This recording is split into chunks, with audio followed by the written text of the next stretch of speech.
Okay, so I missed the intro. Linda, well, I'll just say, I think we're talking about hardware today, although I did actually download everything except for macOS Sequoia today. So I can talk about that a little bit as well, although I really haven't had a chance to play with it yet, um, Let because me I was let writing. me answer that. We actually have somebody coming in a couple months who's going to do a whole lot of stuff on the OS. Cool. So basically presentation, the presentation itself Mhm. and hardware. So you're good with that. Okay. Wow. Okay. I didn't realize the presentation itself, although I can do that really quickly. I'm kind of bored with them. I mean, it's so weird because it was really exciting, and not that it's good. COVID was terrible for a number of reasons. Obviously, that's the dumbest thing to say that I possibly could. But there was always something kind of neat about the live event where, somebody might flub something or somebody might say something, you saw the crowd and all that stuff.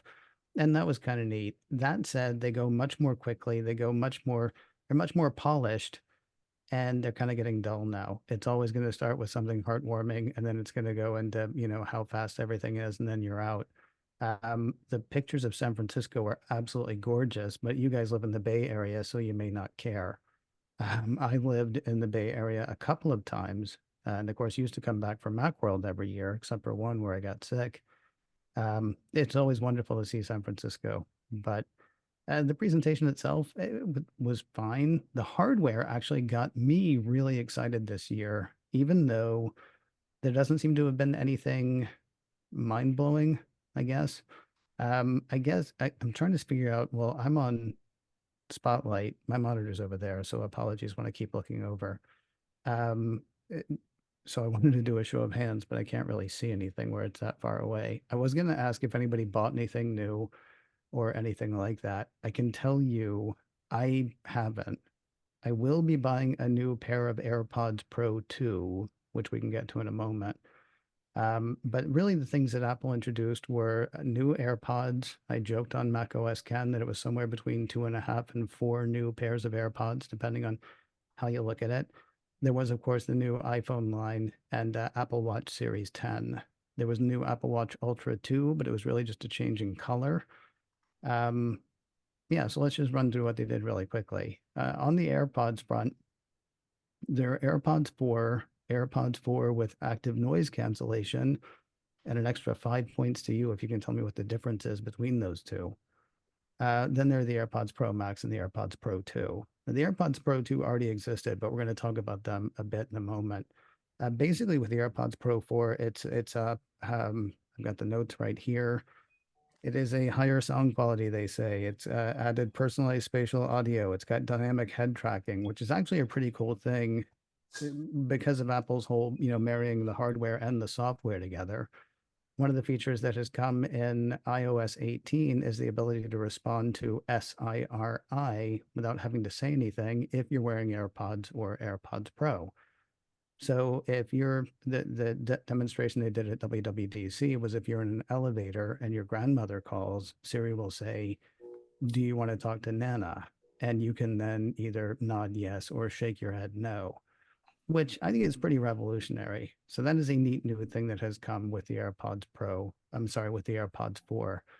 I was joking earlier about tell me the difference between those and the ones with active noise cancellation. The difference obviously is one comes with active noise cancellation, which I have had a pair of AirPods Pro for 2 or 3 years now, and I just can't imagine doing without active noise cancellation, which is what's really terrible about trading up with Apple gear or really any gear. Once you get that thing, you never want to go back to not having it. But I love half the time because there are three other people that live here in the house.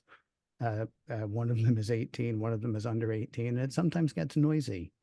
And if I'm sitting writing or sitting working or something like that, I like being able to tune everything out without having to play something else. So half the time it's just like putting cotton in my ears. I put in the AirPods Pro with the active noise cancellation, and suddenly everything gets quiet. So I kind of like that.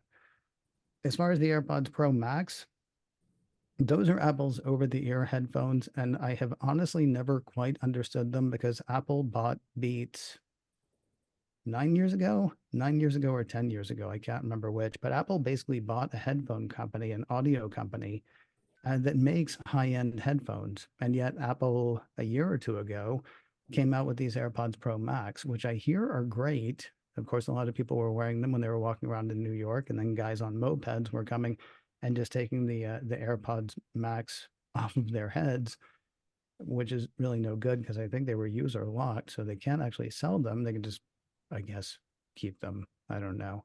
They didn't really do anything new with those except for change the color and apparently added USB-C charging. $549. If that's your jam, great. I would probably actually go for a pair of Beats myself. Well, no, I would actually use my wired Sony that I have that cost me 99 bucks. Beats, I think, are 329, something like that. Or you can go the 549. They look really pretty and they're supposed to sound amazing. There was one thing that I really loved about this year's hardware, and it was the fact that not everybody got left behind on something. There have been times in the past where Apple introduces a new feature, and I'll grant you the features that they introduced this year, you can only go back a generation or two. We'll talk about some that happened with the watch. We'll talk about some that happened with the iPhone.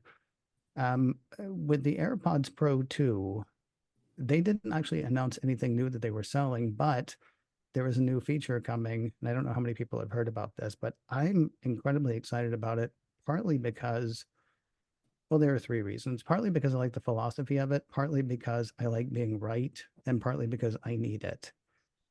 They have introduced a hearing health suite of applications. It's basically two things.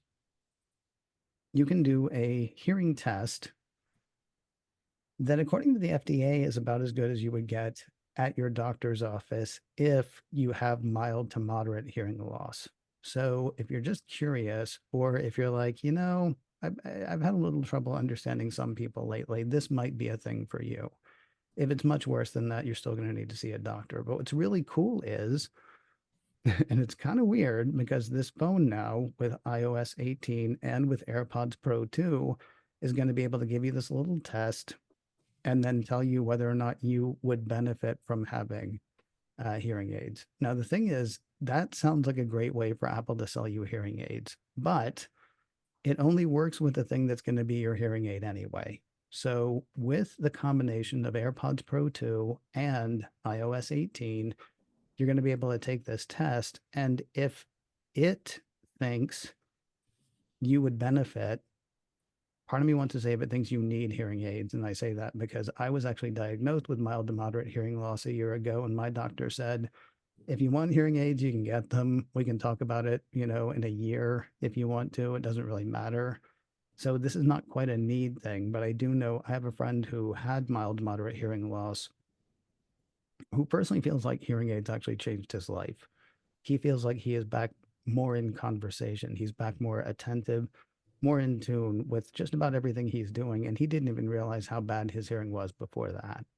So it's not that Apple's going to give you this test and go, oh, you need hearing aids, because it's only going to be able to diagnose you if you've already got the thing that's going to act as your hearing aids. And what's amazing to me about that is that works on a pair of AirPods that are 2 years old. They came out in 2022. AirPods Pro 2 came out in 2022. Those are the ones they work with. They don't work with the new AirPods 4 that Apple just came out with. They would, of course, be useless with the over-the-ear things. But I don't know. To me, it was fascinating because when the FDA, when the Food and Drug Administration a couple of years ago gave the green light for electronics makers to make over-the-counter headphones, because before that, you had to be diagnosed by a doctor. You had to basically get the equivalent of a prescription to get them. When the FDA said, yes, electronic makers can do that a couple of years ago, I thought it's going to be 5 minutes before Apple does it, because they, already had so many different things for the ears, and yet it took until this year to get that. What's surprising to me is, having had 2 years to work on it, having already gotten FDA approval last week, we still don't have the functionality yet.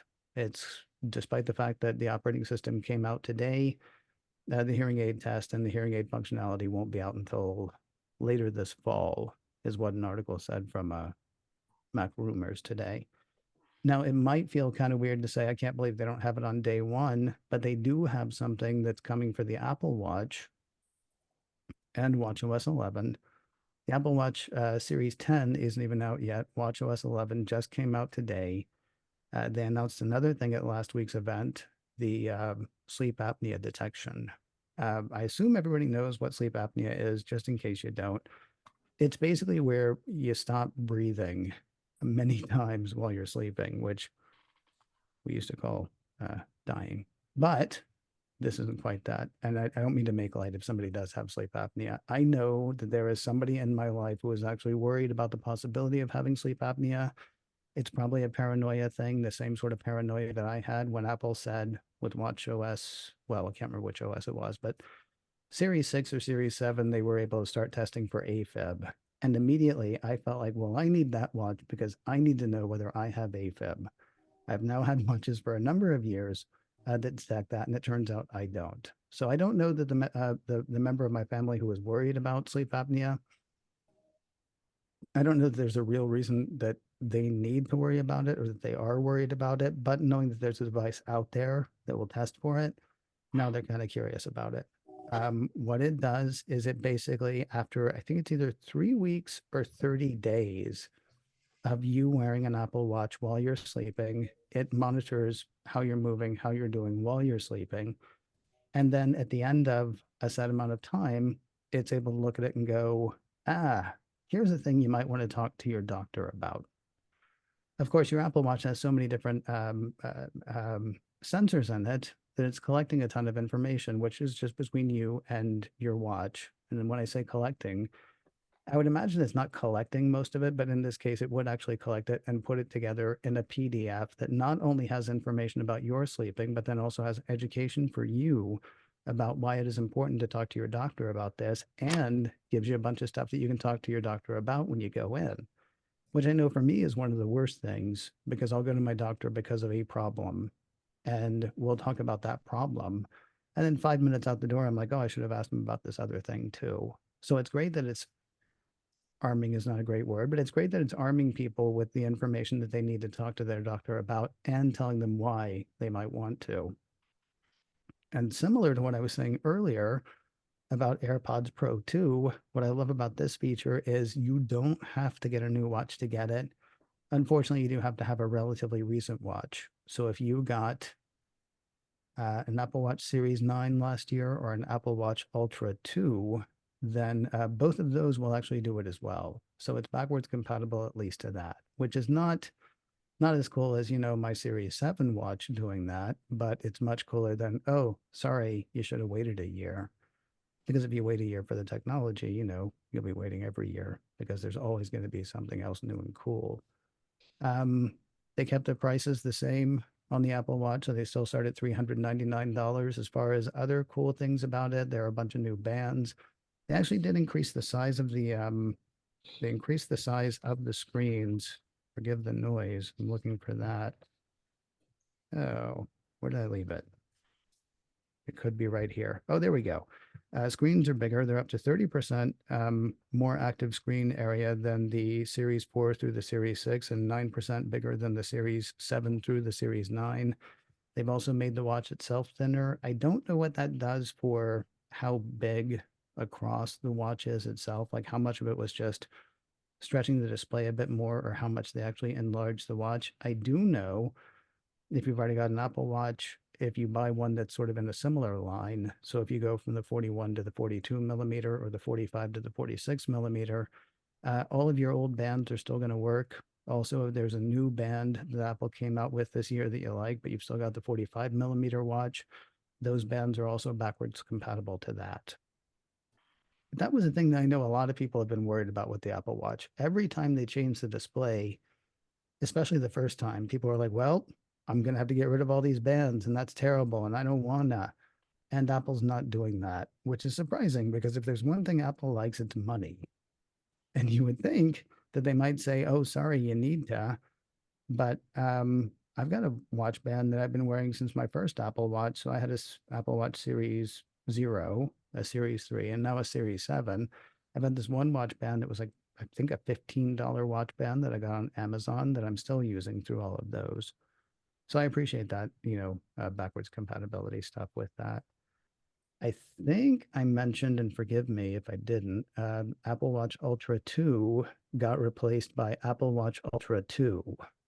They did not do a new one this year. They did add a different colorway, I think, and they also added new bands, but otherwise the watch stayed the same and so did the price. Um, yeah. And then we get to the really cool one, I think, which is iPhone. iPhone, I like what they did philosophically again this year with iPhone. They did what we had a few years ago. I can't remember, and somebody there might.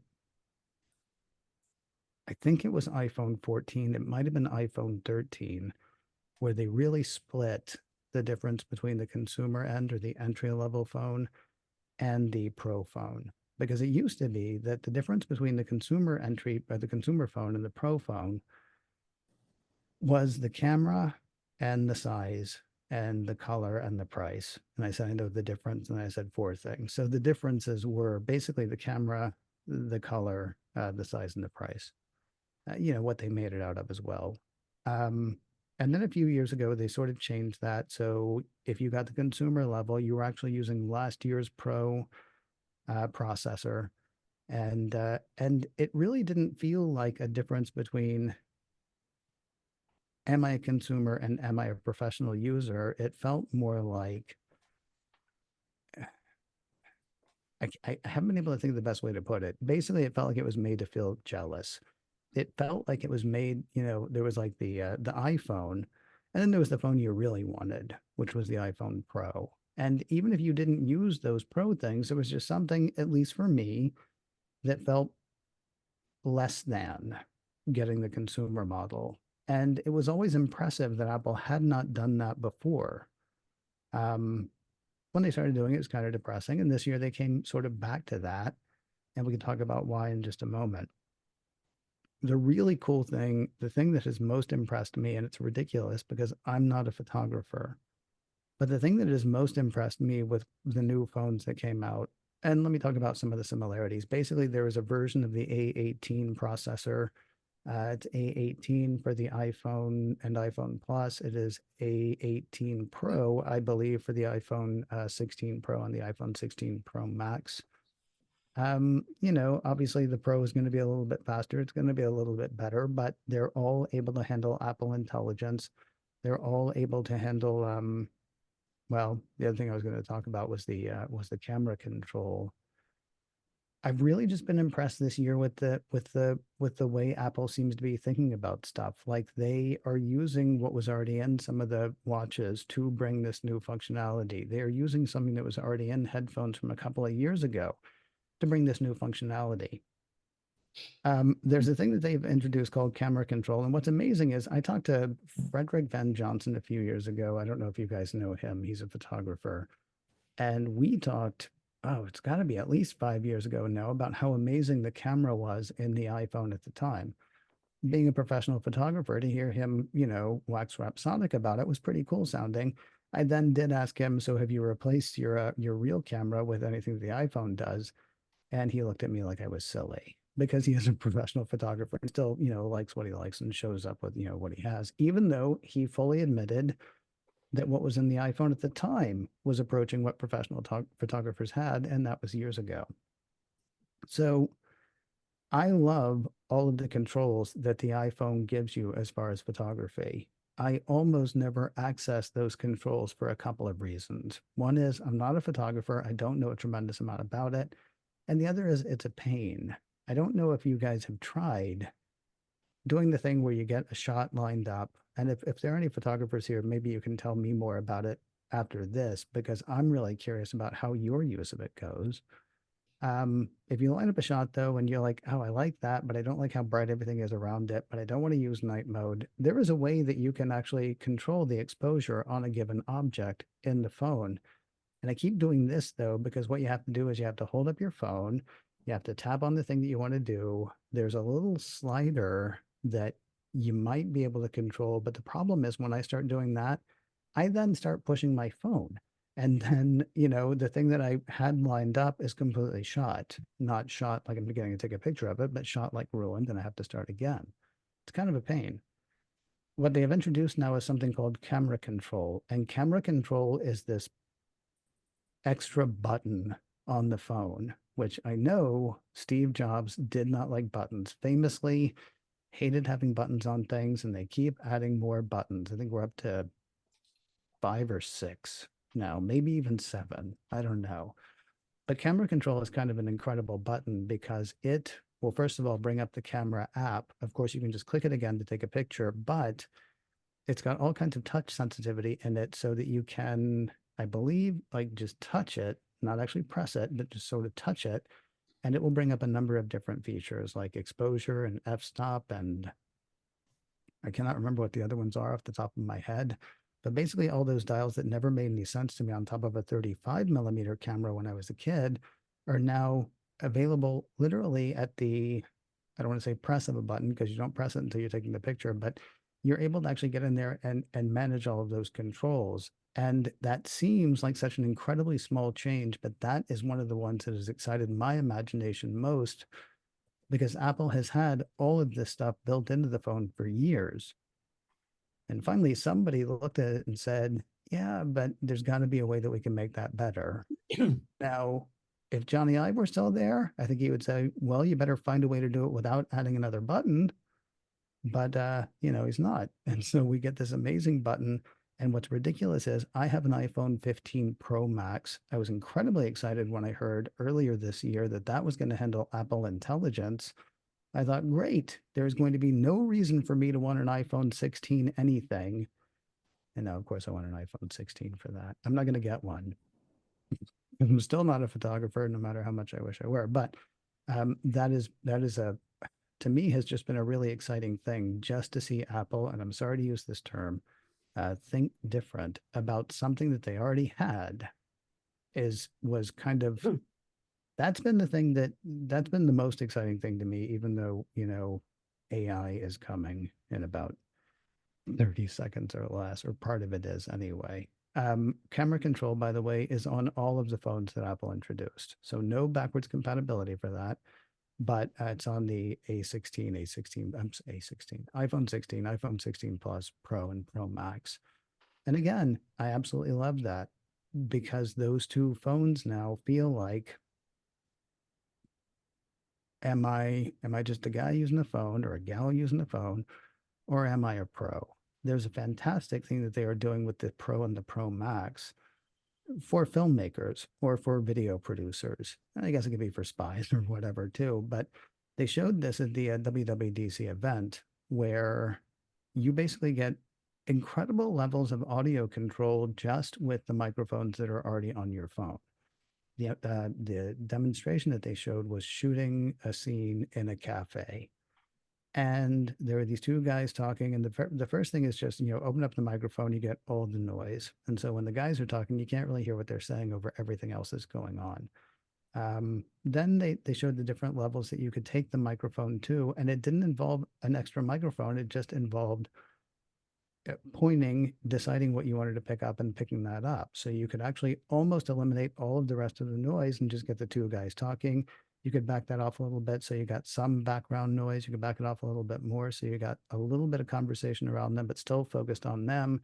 And that to me is what a pro phone should be. It should be about, am I a pro? Do I need this professional tool? Right. If you got the extra money, if you think that's a thing you might want to try anyway, that is something that is available to you. You don't have to prove you're a professional to get it, but you don't have to feel like I'm just a lame-o because I'm buying the consumer phone. So to me, that was fascinating. The big thing, of course, that, well, I guess I shouldn't say the big thing, of course. I would be curious to know, and I don't know if there's any way anybody can tell me.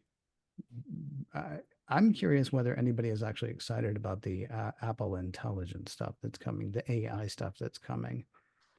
I was talking with Carolina Milanesi, who is the president of Creative Strategies earlier this year.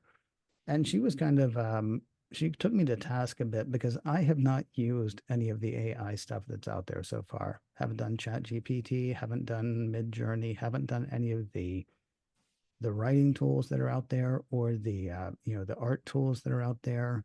Um, my special lady friend was on a podcast recently, and the guy who ran that podcast actually put facts about her into some app that's out there somewhere, and it wrote, produced, and performed a song about her. There's a lot of amazing stuff out there.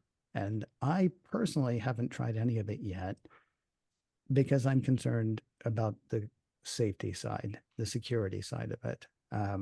When OpenAI originally started, you needed an account with them, and I wasn't interested in giving OpenAI any information about me because I didn't know anything about OpenAI. Honestly, once Microsoft gave them $10 billion, surprisingly, that didn't make me more excited about giving them all of my information. Apple, I have come to trust over a number of years for their privacy and security stuff. And so I personally am a little bit excited about the Apple Intelligence things when they get here. Again, I apologize.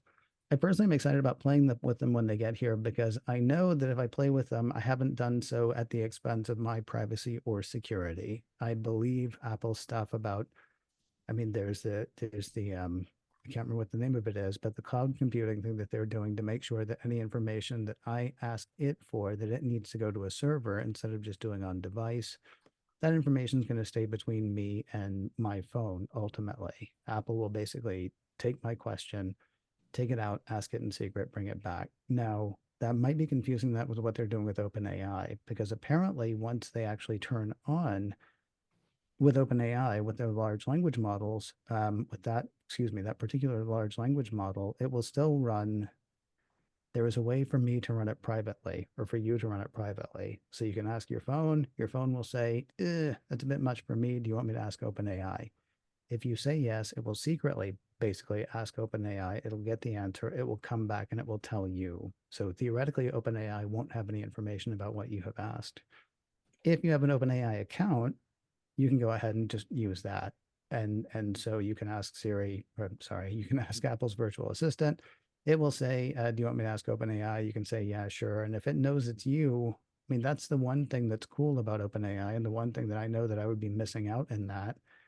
It's going to know, oh, hey, it's Bob. I know Bob. I'm going to add this to what I know about Bob. So the next time Bob asks, that might, get me like 5 feet closer to the answer that he's looking for.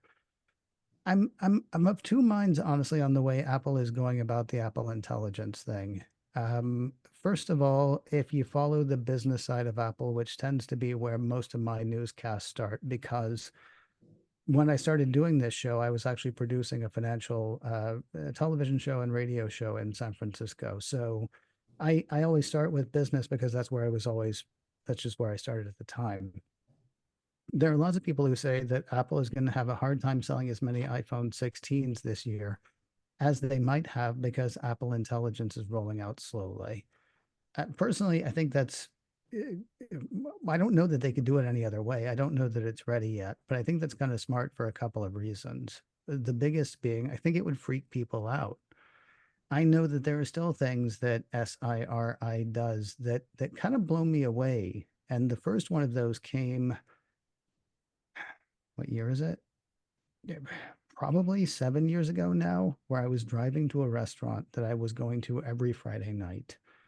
And I never put in the directions on how to get there because I always knew how. I never said anything about going there. But on the fourth week of going there, my phone popped up a message saying, traffic is light. It's going to take you 10 minutes to get to this restaurant that you go to every Friday night. Kind of creepy, but kind of cool. I appreciated the fact that it was, looking out for me. A little strange, but that's not what we consider AI, although certainly Apple does say repeatedly that all of the machine learning stuff that Apple does is AI stuff as well. So I think if Apple were able to throw us immediately to where everybody is expecting slash hoping slash fearing AI is going to go, that they might freak out and throw their phones in the river. So instead, Apple is coming with a few small things. And again, I don't know if this is because this is just where they are in it, or if this is because they're trying to ease people into it. But they're coming with things like it can help you write and it can do the fun pictures for you in Image Playground. I'll play with Image Playground. I won't play with the writing stuff because I'm a writer. I'm a frustrated writer sometimes, and I'm not a writer like you can't buy one of my books because they don't exist, but every word of Mac OS Ken is a word that I have written. Almost every pause that you hear on Mac OS Ken is a pause that I have put in there in the script. If you hear me laugh, that's because something just struck me funny in the middle of what I was reading. So that's a different thing. I shouldn't say every time. 99 times out of 100, every word that you hear on that show is something that I've written. And so the idea of turning that over to ChatGPT or Apple Intelligence or anything else just doesn't appeal to me. I am also a frustrated artist, but I know I'm never going to be able to draw. So I'll go ahead and play with that. I'll go ahead and let that, sort of play with that a bit. And I think that's the reason. I think the reason they're doing Image Playground is not because people are clamoring for something like Image Playground, but because it's just a fun little thing that you can play with that will hopefully get you, well, I say hopefully from Apple's standpoint, get you more comfortable with Apple Intelligence, because 5 years from now, it's going to be wildly different. I know I mentioned the Carolina Milanesi thing earlier. She was frustrated with the fact that I haven't used Apple and artificial intelligence anything as much as I can avoid it, because her feeling is that artificial intelligence is going to make everyone a power user of their technology. Okay, that's fine. We'll see how it goes. We'll see how it evolves. Now, I know that I've said this whole time, one of the things I love about these phones is the fact that they're not making the Pro the phone that you really want. They're now saying, if you're really a pro, go ahead and get one of the Pro phones. If you're not a pro, go ahead and get one of these phones. You're going to get most everything that you need, including Apple Intelligence is going to be available on both. The one thing that kind of bums me out, and I hope I'm wrong, I would like to be wrong about this. Every Wall Street analyst has talked about, here's why Apple needs to get into artificial intelligence. It is so they can start charging people for artificial intelligence. It is so developers can develop apps that leverage Apple's artificial intelligence and then start charging more for those. In the past few years, Apple has been fine saying, okay, well, you can get the consumer phone if you want to, but really what you ought to do is spend more money and get this. Why is Apple now saying, you know what, doesn't matter, get whatever phone you want because they're all going to be fine? My fear, concern, worry, annoyance, whatever, is that this is also that Apple can charge everybody for Apple Intelligence. And not tomorrow. I don't think they're ever going to charge people for Image Playground. I don't think they're going to charge people for their writing tools, but I do worry that really what it's going to come down to is there's going to be something that Apple's going to be like, hey, for an extra $5 a month. Like maybe if you have one of their bundle plans, like I have Apple One Premiere or Apple Premiere One or whatever it's called. I don't even think about what it's called anymore. I just pay a stupid amount of money every month to have those features because I like them and I use them. Maybe that'll just be built in, or maybe it will suddenly be, yeah, I know you've got the highest price one, but for $5 more, you can have this. Which, I mean, then my head just gets lost entirely because I know I started following Apple as a business story. They've won. And I know it's possible for Apple to not be the biggest company on the planet twice this year. I think they lost that to Microsoft. I think one time they were actually behind both Microsoft and NVIDIA as far as being the most valuable company on the planet. But at some point, wouldn't it be neat if they weren't nickel and diming for everything, which is kind of a concern that I have about that. But I love the fact that right now, at least, it's not a choice between I'm going to feel like a loser if I don't spend as much money as I possibly can on this phone for features I'm not even, necessarily going to put through their paces. Apple Intelligence, as I say, is going to be on all of the phones. And the camera control is also on all of the phones. There's a little bit of a drag with a couple of the camera control things, like visual intelligence is another one of the Apple Intelligence things that they're doing, where you can point your camera at something, tap a button, and it will give you information about that thing. That, for some reason, is tied only into the camera control button, which means it's only for iPhone 16 or later. I don't see any reason that that should have to be, because there are apps that will do that in sort of the same way that, all of that camera functionality is already in your phone. They've just given you a button to make it easier.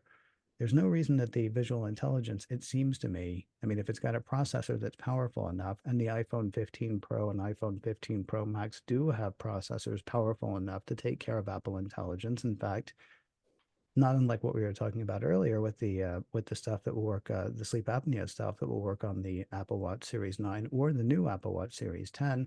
The Apple Intelligence stuff is going to work on the iPhone 15 Pro and iPhone 15 Pro Max from last year, but not visual intelligence for some reason.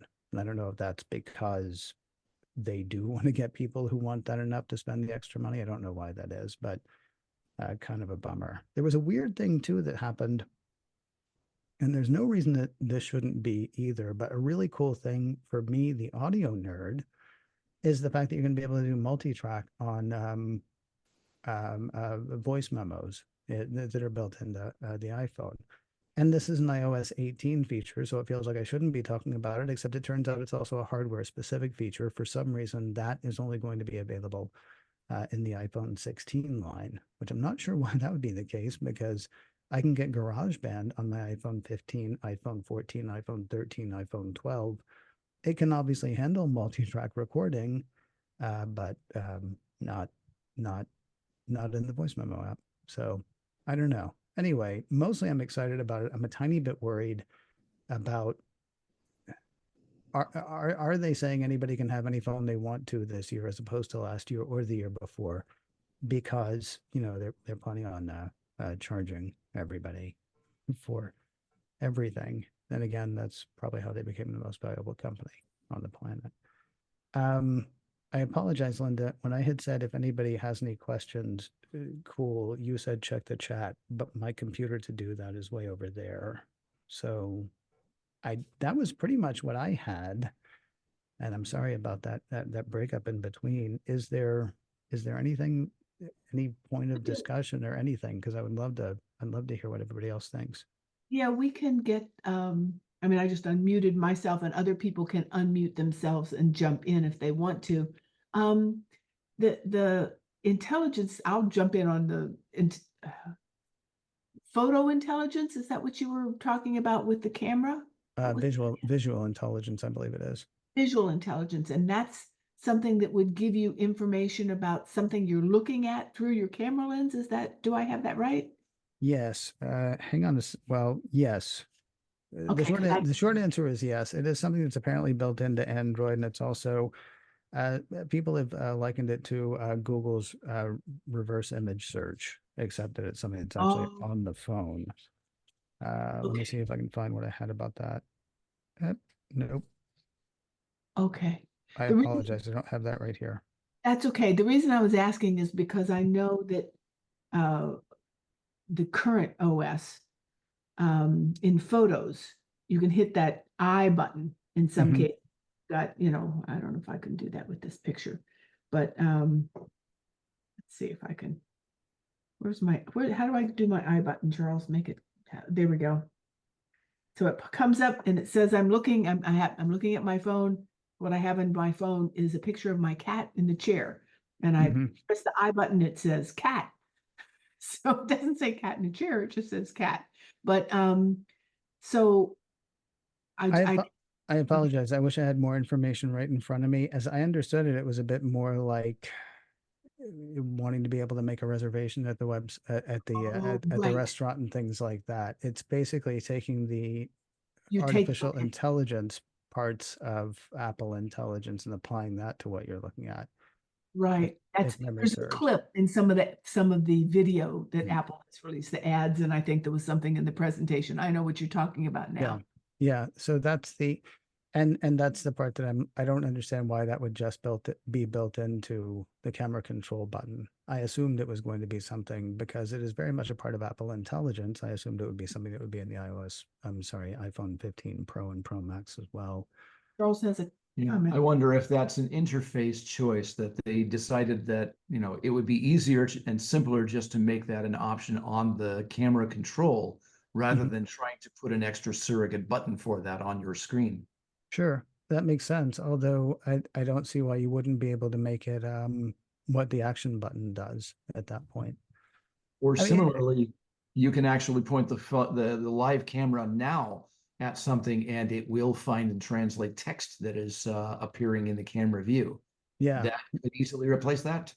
that is really cool. I know we're not talking about the operating system, but about the only thing that I played with today on watchOS 11 was suddenly being able to ask my watch how to say something in one of 20 different languages. So, I mean, I know some of that stuff is there, and maybe I'm just looking for stuff to grouse about. I hope not.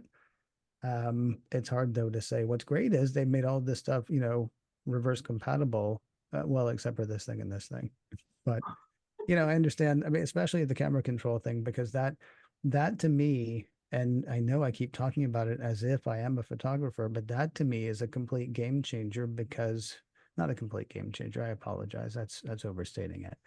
But that to me opens up like all of these tools that are in your phone that are like numbers on a screen. And you've seen me take my glasses off 5 or 6 times and put them back on 5 or 6 times. If I'm taking a picture, most of the time what I end up doing now is I just go ahead and snap the picture knowing that I'm going to be able to go back in and crop it, change it, add a bunch of stuff later. If I wanted to actually capture the moment in a certain way, well, first of all, I have to get my glasses, which I don't necessarily take with me when I'm out for a walk or run, and then there are all those fiddling things on the screen. I love what they did with that button because it just showed a new way of thinking about this thing that they've had for a long time. And somebody may have looked at it and gone, why are we doing that? It's all there. But it brings sort of the simplicity and ease of use that Apple um, is known for and famous for, I think. One of our associates out there, Bart Bouchot's, I have never He seen knows him Bart. as He knows Bart. enthusiastic as he Really, is new camera setup.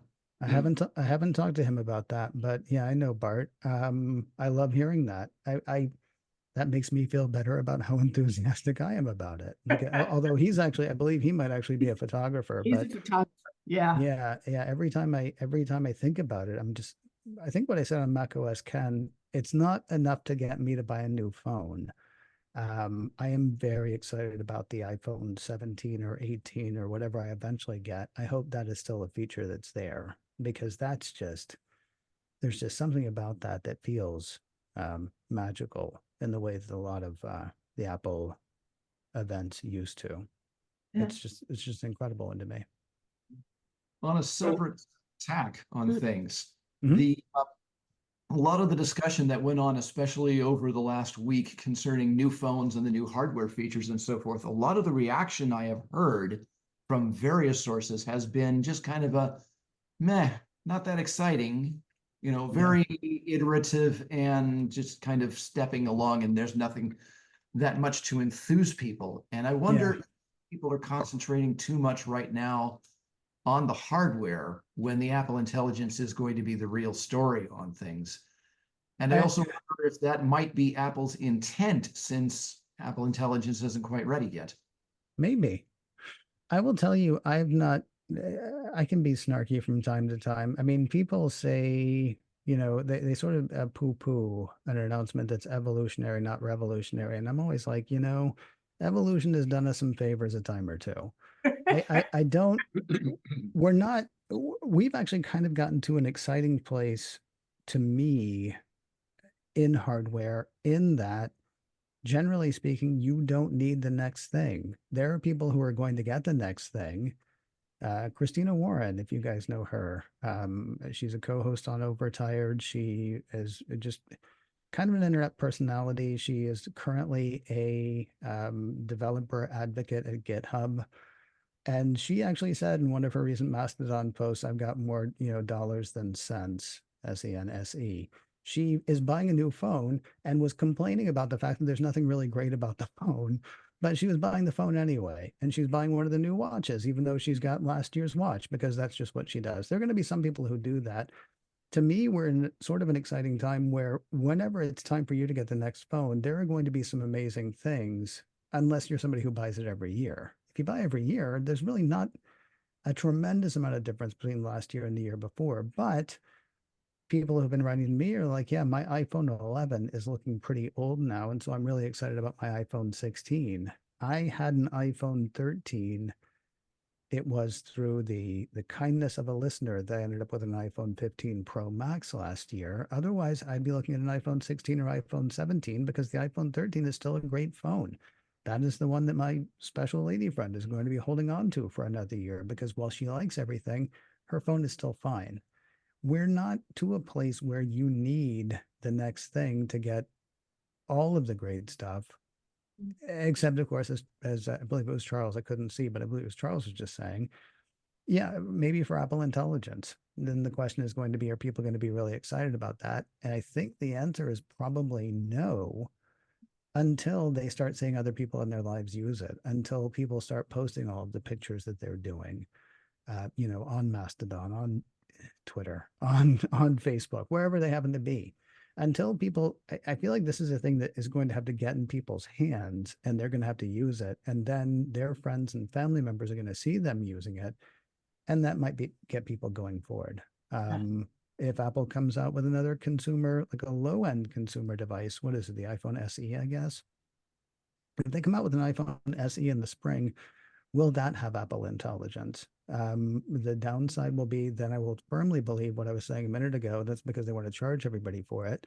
The upside will be it is seriously a thing that's all across everything Apple does. And I probably shouldn't keep concentrating on it like it's a phone thing because it's also going to be on the iPad and the Mac as long as you have a silicon, Apple Silicon Mac. And of course, running the latest operating system, Sequoia, or whatever comes after.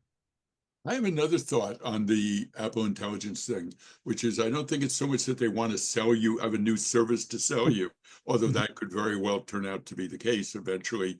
But I think they just don't want to fall farther behind than they already are. I mean, Siri is just not that great, and the other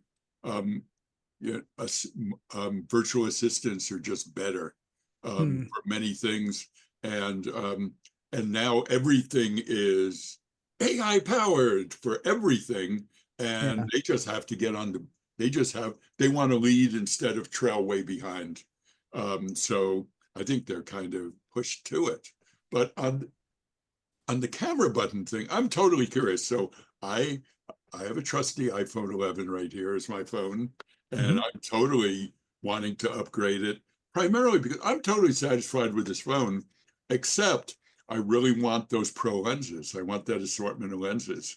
I mean, because if I zoom in on this thing, it's terrible. The photos are terrible, get grainy and just awful. Yeah. And having an actual telephoto lens is really exciting to me. But I'm wondering how niggly that camera control button is going to be, because you have to light touch, firm touch, and it's a slider. And I'm in the middle. Oh, sorry. And I'm wondering how difficult that's going to be. And also, if you put a case on it, there has to be a pass-through device to pass the touch through, which so not the iPhone case will have it, but so will all the third-party cases have to have it. And how well will that work? And I just have a lot of questions about that camera control. I am curious about the cases, especially. I know that Apple's cases will support it, and Beats, which of course is an Apple subsidiary, came out with cases for the iPhone 16. They didn't announce them at the event, but they came out as a press release, I think, later that day. They, of course, are going to support them as well. I would imagine it's going to take a bit of time before the cases do, but they will. As far as I mean, you're not wrong about how niggly they're likely to be, but it's still going to be leagues better than the stuff you're having to do on screen right now. Right? I mean, because the stuff where you move the different things on the screen, especially the exposure, is just it lags for me. I don't know if it does for everybody, but it lags for me.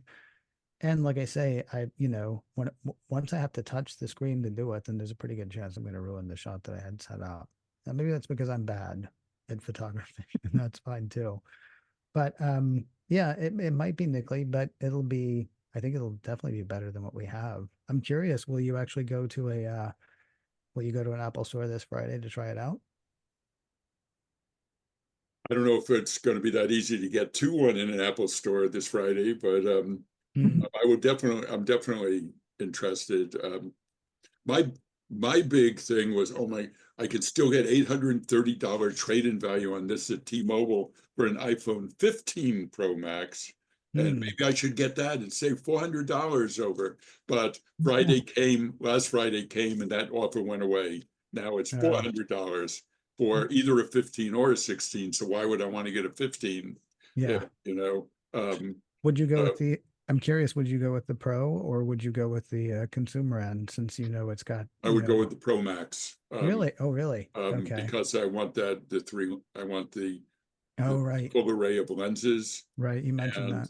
And I also do on-demand driving, so I want a bigger screen for directions. Sure. Yeah, that makes sense. And unfortunately, I don't have Apple CarPlay. Yeah, what honestly makes one of the things that made me happy about this, and not like I'm thinking, well, I'm going to be poor in 4 years or however long, but one of the things that made me happy was being able to assuming they stay with the same sort of thing they're doing now, knowing that I will actually have a decent choice between the consumer end and the pro end. Because while it was wonderful of that person to get the iPhone 15 Pro Max, or make that available to me, I've been fine with the consumer phone up to this. This is my first pro phone that I've had, especially where the new phones, I forgot to mention this, will actually be able to do spatial video and spatial images for Apple Vision Pro. I mean, they've really you have to be a pro.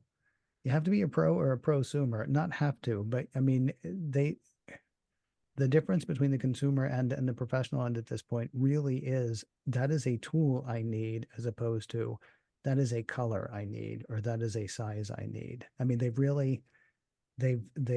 brought the consumer end back to close to parity in my head, which is exciting, unless they only did it because they want to sell me more stuff, in which case it's less exciting, but still I'll have a better phone. Yeah. Okay. Anybody else? Questions for Ken? So Ken, if you were buying a 16, which would you buy? Oh, that's a good question. I would actually want to look at them and see. The problem is the iPhone 15 Pro Max that I have been trying to go running again, and it's kind of difficult when I'm out running.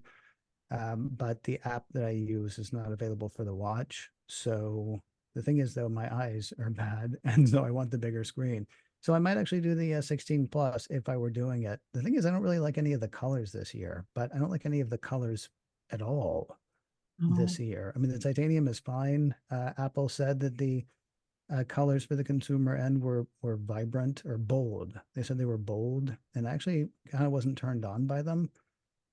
I would probably be looking at the consumer end, and I don't know whether I go with the 16 or the 16 Plus, only because it is as much phone as I would need. And there's nothing.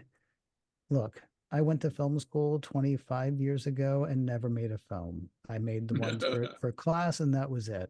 There is part of me that says, oh, that microphone, that would be so neat. And it would be neat if that is the way my life had gone. But I'm not going to buy it, because it's a thing that I could do one day, because I'm not going to. I'm doing art. I'm doing podcasts. I'm doing the stuff that I'm doing. And that's a great tool for somebody else.